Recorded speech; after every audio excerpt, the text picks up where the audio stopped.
1919년 제1차 세계대전 이후 전승국들은 전후 처리를 위해 파리 강화 회의를 열었다. 이곳에 우리 민족 대표로 참가했던 김규식은 임시정부가 파견한 것으로 알려져 있다. 그러나 김규식은 그 전부터 파리 강화 회의에 파견되어 있었다. 김규식이 가지고 간 13개 항의 독립청원 진정서를 보면 신한청년당 대표로 기록되어 있다. 신한청년당, 이 단체를 만든 것이 바로 몽양 여운형이다. 여운형은 파리 강화 회의에서 한국 독립은 모든 국민의 요구임을 밝히는 것이 앞으로의 독립운동에 중요한 기회가 될 것이라 판단한 것이다. 여운형의 주도로 만들어진 신한청년당은 전국 각지와 일본 동경 유학생들을 찾아가 파리 강화 회의의 소식을 전하고 독립선언을 준비한다.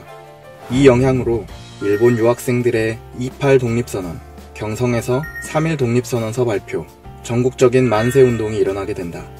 이로 인해 대한민국 임시정부와 상해 임시의정원이 수립된다.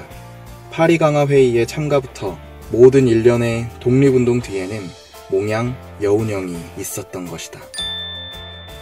일제는 여운형에게 회유책을 펼치기 위해 도쿄로 초청한다.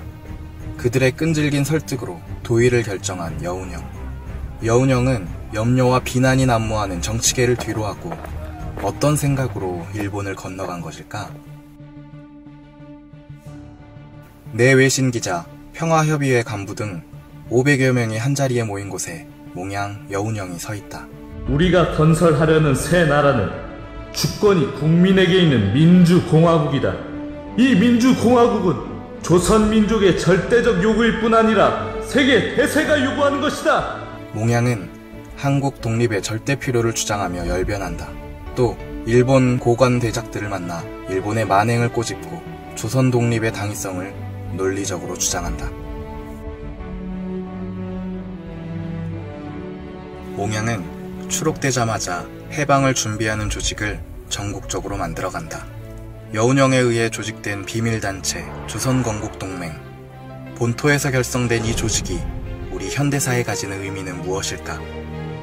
일제시대 말 우리 독립운동 세력은 중국, 러시아 등에 주둔하고 있었다.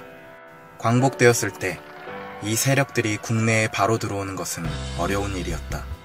그러나 국내에 조직된 조선건국동맹단체가 해방 후 건국준비위원회로 이름을 바꾸고 전국적인 치안과 행정을 담당하게 된다. 민족의 독립운동을 넘어서 일본의 패망을 예견하고 국가의 앞날을 위해 준비했던 사람, 바로 몽양 여운형이었다.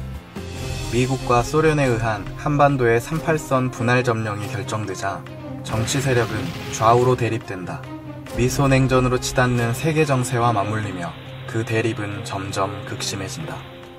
우리가 통일국가를 수립하기 위해서는 미국도 소련도 방해하지 않는 경우에서만 가능할 것이다. 이때 몽양은 민족적 단결을 요청했다.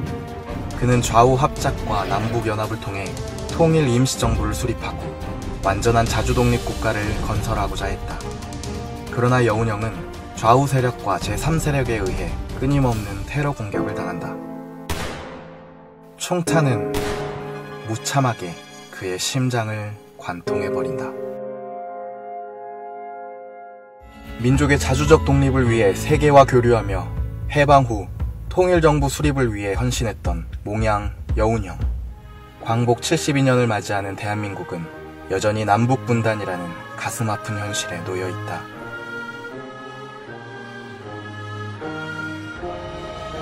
독립에 대한 강한 의지를 지녔던 몽양 여운형. 해방 후 자주적인 통일국가를 향해 나아갔던 그의 발걸음은 여전히 현재 진행형이다.